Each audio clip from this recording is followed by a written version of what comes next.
Alright, so let's talk about the statement having hearing eyes and seeing ears. No? Ano nga ba ibig sabihin nito?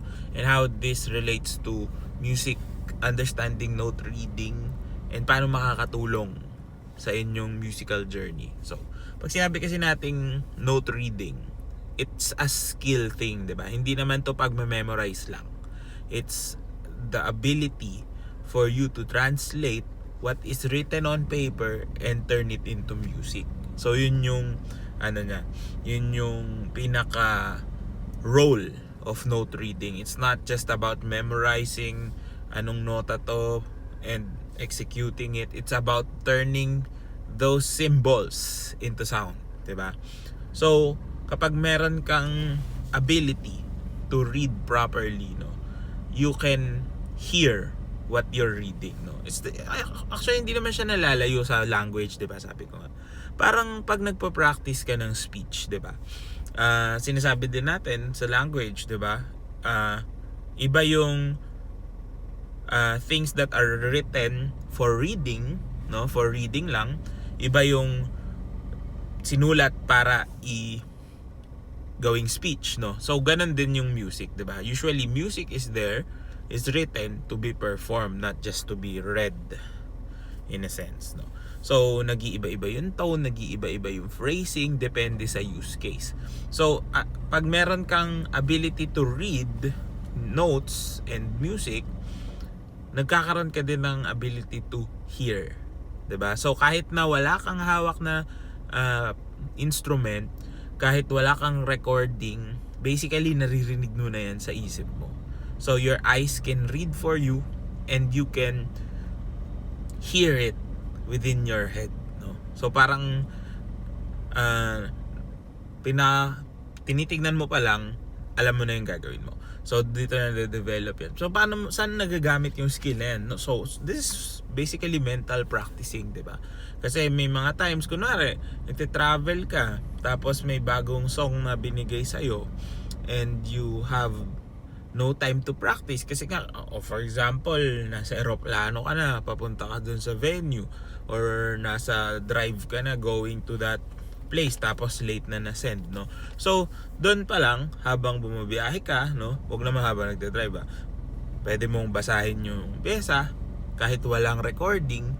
Nagkakaroon ka ng idea para pagdating mo sa setup ng venue, alam mo yung kailangan mong tugtugin at maiintindihan mo siya, diba? Now, yung kabaliktaran naman is having seeing ears. Ano naman ibig sabihin na ito? Ito yung kabaliktaran na, which is you can write down what you heard, no? So basically, it's a skill of transcription.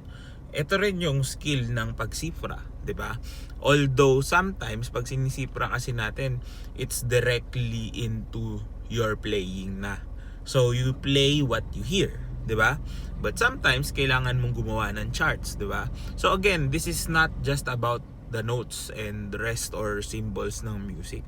It's about understanding ano yung narinig mo. Can you write it down in a way na mako-cover mo siya or ma-reproduce mo siya ulit. So, yung iba meron na nito, no, na kapag narinig natin yung isang bagay, alam mo yung chords. So kaya mo siyang isulat, whether that's chord symbols, whether that's letters and numbers, or even melodic lines, no, sa score. So napaka-importante na ma-develop natin both. Na hindi lang tayo marunong makinig, marunong din tayong tumingin.